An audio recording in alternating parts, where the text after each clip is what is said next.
Hey, it's your boy Sergeant Hooked on Henshin's. So we're talking about episode 41 already of Kikai Sentai Zenkaiger. Um, I'm sad because I know what's coming. I know the show is ending, and I'm gonna cry. I kind of honestly, I don't know why I feel this way, but I feel like with how like zany and optimistic and crazy the show has been, I feel like it's gonna end in a somber note. I don't know why, especially because Zenkaiser and Jiran are supposed to be a big part of Don Brothers, but we'll get there. This episode was a lot of fun. I misspoke a little bit last week when I was like, oh, we're getting another following up a big plot point thing resolved as far as, Hakaiser coming back and being, to Isao. I was like, oh god, we're getting another goofy follow up episode that does nothing with anything that happened previously in the last episode. I was wrong. Part of big chunk of this plot is actually two sided. Esau slowly realizing by talking to the different members of the team, including Flint, who he is able to replicate the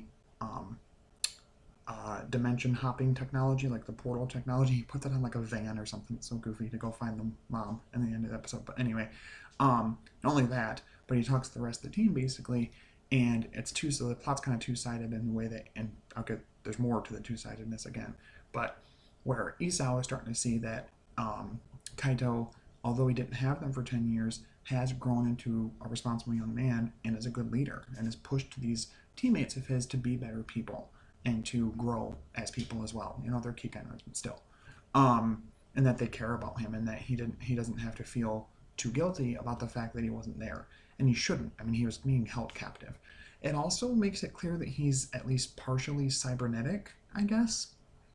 The Hakaiser thing wasn't just a suit. It's like part of him is actually cyber. Because at one point Kaito tries to, that's his side of it. Is Kaito wants to spend more time with his dad. They say to him, they're like, hey, I know you're, seem to be fine with him doing all this stuff, but I mean, don't you want to spend some time? He's like, yeah, but that's how dad is. He gets excited, he gets his mind set on something, and Yatsu follows up and is like, yeah, me and his mom, I know that for sure. That once he gets his mind set on something, gets excited, that's just he focuses on that. And so Kaito is kind of feeling, left out a little bit because he wants to have some time with his dad. And he goes to ask him something or to like hang out with him or something like that. And he's like, hold on, son, must recharge. And his eyes turn red. And then he's in this ring thing and it charges him, like the Hakaiser thing. So I guess he must be part cybernetic. It's kind of not really talked about or touched on again. He just is. So we got it in Revice this week and in Zenkaiser of dads being oddly different than what they used to be. And we're just going to go with it. But anyway, so that's two sides of the plot right there.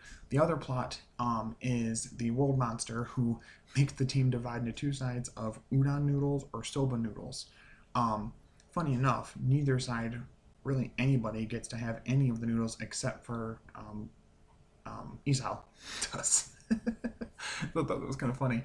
But yes, that's the world monster of the week is this noodle monster. And they're trying to figure out how to deal with it, of course. He like throws out these noodle needles that hit you and make you like force you to pick a side.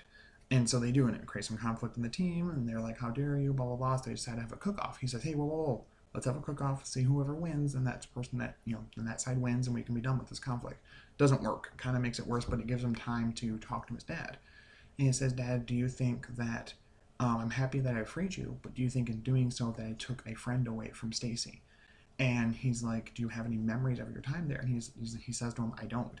He's like, I would hope that he doesn't feel that way, but I don't have any memories of my time as a Kaiser at all. So kind of sad a little bit when you think about it, that Stacy was willing to sacrifice everything he had with a Kaiser as like this new companion and confidant and friend so that Kaito could have his dad back. Also, we'll get to that in a little bit, but Toji Tendo are pissed. They're currently interrogating and hurting Ijirud right now because they think he's responsible for everything that happened with Kaijuo, not knowing Stacy had a part in it. So they're all pissed and everything. And they come up with a pretty good way to defeat the world monster, which is that I think he says basically that it seems like the world monster doesn't care about either side, so let's put aside our differences, kick his butt, and we'll get back to this in a minute. And so he does. They do, and they end up defeating the world monster. They all work together. We get a nice POV shot when they transform this time, when they do the change Zenkai. So the gear comes like right at the camera, so I thought that was kind of cool. And yeah, so they fight and they do, of course, have another roll call, all involving different types of noodle dishes, either soba or udon noodle dishes. I love this show. I really am most entranced by the fact that the show continues to like teach us about Japanese culture if you didn't already know things about Japanese culture. And there are some things I know, but there are a good chunk I don't, and I learned from the show. So, um, anyway, so they end up defeating the monster through the use of the Zenryoku Zenkai cannon and also Zox in Super Two Kaiser form with his little final attack thing. Destroy the monster, and of course gets big. So they bring out the mecha, and there's this really funny scene where he, of course, hits them again with his power and makes them, all, um, thinking about different types of noodles and everything. And there's a part where the mecha separate and they use the DX mecha to make them separate, which is just absolutely silly, but still fun. A nice little gag that they use the DX mecha so much. So I think they end up beating him by, like, he mentions somehow he lets it slip that he really doesn't care about any of the noodles and he's just about pasta in general or something. And they get all pissed about it. And so they like throw all these things at him, like tomato sauce and hot sauce and all those other things, and they just make him explode. It was kind of silly and goofy. But the bigger part of it near the end comes with Isao telling everybody he's going to leave using the dimension hopping technology he learned from Flint and their ship, which is interesting because they mentioned that he was. Flint's like, yeah, it was crazy. I showed him once, and it's like he already figured it out within, like, as I'm telling him about it, was already figuring it out. So it shows how smart Kaito's dad is, and I'm guessing it's enhanced by him being cybernetic and whatever that entails. So he's getting ready to leave, and he says, I'm going to go find your mother. And they're like, right, well, be careful, and blah, blah, blah. We don't want you to get captured again. He says, I'll do the best I can. And it felt a little odd because I felt like they were just like handing off that plot to him. Like, here, you take care of this other plot. This important thing about my mom, you take care of it. But it was cool, though, because he gives Kaito the Don Brothers gear, the 46 gear. And it looks different than the other Sentai gears, of course. And he's like, oh, what's this? He's like, try it out sometime, see what it does. Because next episode is, of course, supposed to be episode 42, where we get Don Momotaro and Raidian and it being able to combine with Jiran as a mecha debut, as like a preview of him in his series and everything. So it's not clear if that's what the power of the Sentai gear is, if like by him putting it in the Gertlinger that makes Don Momotaro real, or if it just summons him in for a little bit and then he goes away. I don't know exactly how they're going to go with it. My pipe dream is that him and Flint were the ones that have created the gear for the Don Brothers. I think it'd be kind of cool.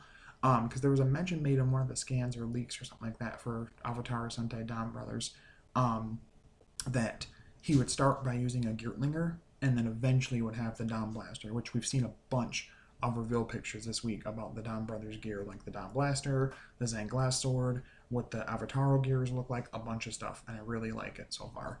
I probably would just get just like the Don Blaster itself, like there's a set that's the Don Blaster with the Don Momotaro gear and the Zenkaiger gear. I probably just do that just because I went a little cuckoo with the Zenkaiger stuff. Zenkaiger stuff. So, but I'm excited for it. Like I said, I think it's cool that we're getting a reveal of him so early in this series. I like that it's connected, story-wise.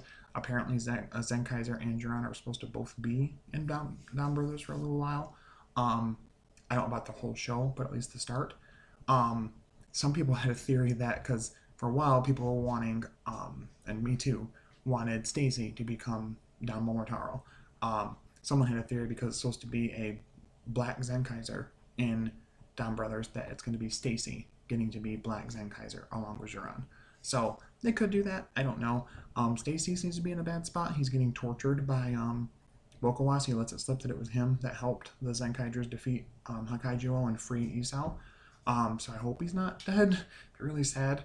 But yeah, so it was a really fun episode. It did a good job of blending the like goofy Monster of the Week comedy plot along with some really good scenes between Kaito and his dad. And some really like heartfelt scenes and some really good dialogue, really like hitting on the facts of what their situation is as far as them being gone for so long, Kaito's dad and his parents both being gone for so long, and that he doesn't have to feel bad that they were gone because he's been able to, for one, he's been raised basically by Yatsude in that time, but also has had these amazing friends he's met in the Kikanoids that have become part of his team and that he cares about just as much as any other family. So I really like those elements. Overall, I probably would give it somewhere around 8.5 out of 10. I didn't like hate it, but it wasn't like my favorite, but it was still better than I thought it was going to be as far as a follow-up episode to like a big reveal like that with them freeing him the last episode. I'm really excited about next week and how that's all going to go with Dama Wataru. So I'm really excited how that's going to all piece together. I thought the rumors had said that he's supposed to be in next episode and a few of the episodes in the season, not all the way to the end, but a few of them, I think. And then, like I said, Zenkaiger and Jiran are supposed to show up in Dawn Brothers for a while because one of the main mecha that Red has is a combination of his bike and Raidion along with Jiran. So, be interesting to see how they pull that off. But anyway, like I said, really enjoyed the episode. What did you guys think in the comments below? Let me know. Sorry about that. Take a breath. Let me know in the comments what you guys thought of the episode. Did you like it? Did you not? Are you excited about Dawn Brothers? If you guys would like me to do a video about that, the suits and stuff like that, and the gear and what it looks like, and so far how I feel about it, I can do that. If not, I totally get it. No problem. But so far, like, spoilers, I really like it. I think it's they're nice suits, and I think it's a unique spin to put on Sentai, and I'm excited to see what they do with it. So, yeah, so I guess thank you for subscribing and watching the video today. And as always, stay hooked on Henshins. I'll talk to you later. Bye-bye. Change Zenkai. Bye.